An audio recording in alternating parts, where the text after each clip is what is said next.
Air Force Academy Superintendent Richard M. Clark has emerged as the top target to be the next CFP executive director. And he will replace Bill Hancock, who is retiring. How happy are you about that? I'm thrilled. I like 2 times we've had Bill Hancock on this show. Right. And one time I was in Hawaii. And the other time I was dealing with a family emergency. And did not get to ask him the questions that I wanted to. If you had one question to ask him, what would it be? Do you care? At all? Like, do you care? Like, do you care about what the fans think at all? Or are you completely at the mercy as a lobbyist of the people who are paying you? And have you advocated for the fans in any discussions you've had with the heads of the – like, that's the same question. Like, if we ever get to talk to Richard M. Clark, who's a distinguished general, like – he looks like a bad man. Yeah, but then the first thing I'll ask him, and maybe not as pointed as I would Bill Hancock, but how much will you listen to the fans and what they would like to see, as opposed to what Bill Hancock was doing is and saying, you don't know what's good for you, eat your vegetables. That's what they kept getting. We're going to do what we're going to do regardless of what you tell us. And the 12-team playoff, honestly, is the first time to me, like even the 14 playoff and the 12-team playoff, the first time that they've ever said, well, we probably have to change this up because things are changing. I keep doing that. I don't know. Just going off, I don't know anything about the guy. I was looking at Ross Dellinger's report and looking at all his credentials and merits, not just away from the game, but what he did in the military as well. Super impressive. But the interpretation I'm taking away from it, and I'm hopeful for this, is as somebody who had played the game, played for a program like Air Force, was as successful as he was, and when you have those connections and you find Air Force in the situation where they are, where the whole what's going to happen with the Mountain West and the Pac-2 and everything, I feel like that familiarity, that type of connection with a program like that would lend him to be more inviting and willing to work for the betterment of programs in general than to be just a narcissistic lobbyist like a Hancock was. I'm hopeful for that. Yeah. I mean, I just thought, like, you would hear, like, he would say some things like, no, people will watch that. No, I literally remember when we had him at the Big 12 and he said that. I was like, this dude's a clown. Are you kidding me? Like, that, like, he caught, like, and not to say that I would, but, like, those two know that, like, especially when it comes to lobbyists who are politicians. Oh, they're the worst. Well, I mean, who's among the three of us is going to be, honestly, I would love, in my life, let me host one political debate. One. Just one. And then, like, give it me some long style. Right. And then when you go back, nope. Hold on, nope. Nope. Give me like a buzzer, like press your luck or something, where I'm like, bop, no. Right. That's what we need. Like right now, until we can like rein things back in, like we need a BS-meter on people that are lobbyists or whatever, like in whatever thing. And when you ask a direct question, I should be able to hit a buzzer and go, you did not answer the direct question. Minus 15. I'm just picturing Hector Salamanca hitting a little bell, like Breaking Bad. Yeah. Dang, no. I did not ask you about that. Right. I asked you a direct question about another thing, and you bend it to something else. And you're doing it because people are like, wow, that guy really, it would help if you had somebody just going to everybody, like, let me do a Republican, let me do a Democrat debate. Torch them all. And just torch them and go, guys, when I ask you a direct question, give me a direct answer. That's all I want. All I want. Ugh. If this bill is here, how are you going to vote on it? And don't give me a whole thing about American ideals. Are you voting yes or no, and why on either thing? That's all I need to know. Yes. Not the bull crap. Not the lies. Yeah.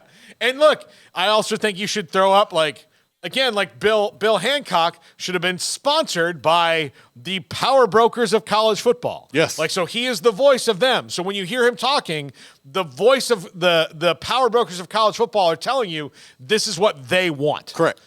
They don't care what you want. This is what they want. And so that would be my question for whoever is the next is like, how much do you care about what the fans say? Taking into account that, like, the fans aren't always right, but they are your customers. Yeah. So look, if it's not like McDonald's where you bring around the McRib once a year. Like, if you can't just be like, well, once in a while we're going to do this. Like, if your business model thrives on these certain things that work that the fans enjoy, then give the fans what they enjoy, especially considering that every decision you've made on realignment and everything has not been with the fans in mind. No, not at all. It's been with money in mind. So now that you've made these decisions, you've got these big, gigantic conferences, what are you going to do?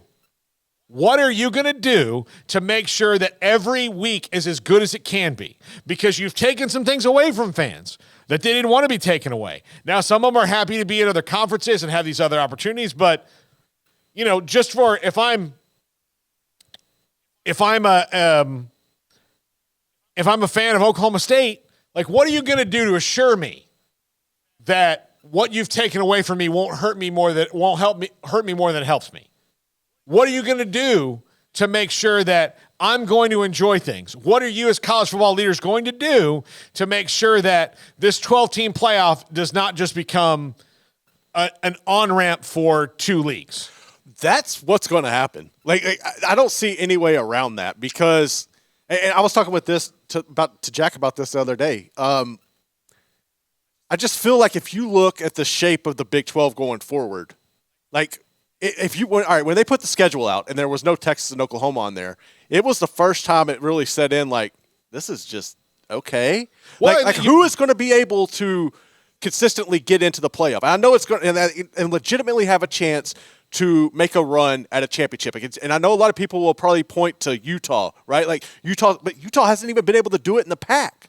Well, and what I will tell you is I do think it brings a whole new era of parity. But it's going to be a slow burn. But you always have to guard against the haves taking more. Right. You always, in every walk of life, the minute you let the haves have more, they're going to take it and not give it back. And they're going to tell you that really it's for your own good because you don't know how to have. Exactly. You don't know how to have. You don't know what to do with this. I know how to have. You should not have because you don't want the pressures of a private jet, man. You don't want it. You don't know the struggle of that gas bill. I've got to keep I got to keep making sure I've got a good pilot and the gas, and then it's just a lot. Look, don't even get me started on how much you don't want a yacht. It is. It's just there are those things, and I think that's a big thing that the next CFP director. I know I said we're going to talk about games, but I think it would be remiss if we on a tangent. Set me on a tangent. It's fine. No, but like it's true. Like Richard M. Clark, and a very honorable man who served this country in a fantastic way. Now you're going to have a much less complicated job. Correct. This should be fun for you. It should be fun. Having to all the things, and again, maybe even the Air Force, this should be fun for you. You are now in the phase of your career where you can do something that is something that people enjoy. Right. The decisions you've made, before you're at the Air Force Academy, all those things in your distinguished career, that stuff probably most days was not fun stuff. This is fun, and it's fun for people, and they love it. And so it is your responsibility, and I don't think Bill Hancock knew this, is you are not only the voice of the people who run it, but you have a responsibility to your customers to make it good. And there are a ton of companies, gigantic companies, that just don't get that. No. And, I'm always amazed when I get excellent customer service from a gigantic company. And then because it's still it's based on the roots of them, they just grew out of it. before Herb Kelleher died, that was what Southwest Airlines was. And they've gone through their problems because they stopped doing it the way that Herb wanted it done. Right. Because he believed that the person sitting in that seat that bought this ticket is the most important person on the plane. And that goes for everybody, right? And that's how you're supposed to do things, And I think that if you just say like, hey, you don't know, like, this is better for you, you'll like it in the end. Well, look, you've got a lot of different fan bases. Yes. And part of the reason I think that, he's got connections in Washington, which you're going to need, moving forward. And which I hate that we have to get to that point. But yeah, make sure, are you a defender of the fans? Because I don't know, your job is to be the voice of the power. That's fine. We need good people in charge of that. But also don't lobby so hard for the people that you are working for that you hurt the people who help them. Right. That's where I think it gets kind of muddled in this. So that's what I don't think Bill Hancock ever did. He was just like, oh, we're going to do it. The fans are going to love it. Like, okay, we're going to do a playoff. How many? 4. And you're like, 4? Yeah, that was terrible. So we've been mad about 2, and you're like, all right, we'll double it. And you're like, no. Don't wait. You'll like it. Like, Les, thank you for finally doing that. But, you're just telling, like, if you eliminate opportunity for other schools, then you are just doing negative work for all of college. Like, I know they're trying to go to more, like they're, leaning more towards a professional sports model. There's a lot of money in it, but there's more teams available to you. And so, which means, guess what?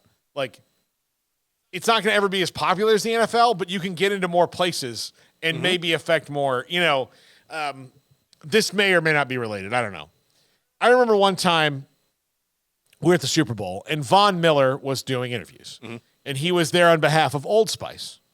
And I went up to the person and I said, and you know how this works, you were there last year. I said, hey, can we get Von Miller? We're Texas, like our radio station actually gets in like into DeSoto, his hometown. And there's, and it gets down towards College Station into where he is beloved. A legend. And they're like, well, we're only doing major markets. And I was like, look, I know it's going to be great. And he's going to be on in Minneapolis and he's going to be on here. But I said, what do you think means more to the people listening who might buy Old Spice now, hearing it in a place where he is universally beloved, or a place like he's going to do an interview in San Diego, like they may be entertained by Von Miller, but they're like, you know what? Nope, right guard. Yep. Yes. Von Miller says Old Spice, I'm going to right guard. Like here, like I'm telling you, we're gonna have an interview, people are gonna listen to it, and he's gonna say Old Spice. We're gonna have a bunch of Aggies that are gonna go, you know what? I'm going to try that out. Get the whole DeSoto locker room rocking some Old Spice. It's not just about where there's the most people. And I get you have to do those things. But don't forget that there are people in other places that also have smelly armpits. Yes. Like, you can be bigger than just this. Like, don't overly simplify. That is a lot of the goal of what we do here. Like, we're happy to talk about every school everywhere when they have a good story, because we all have smelly armpits, man.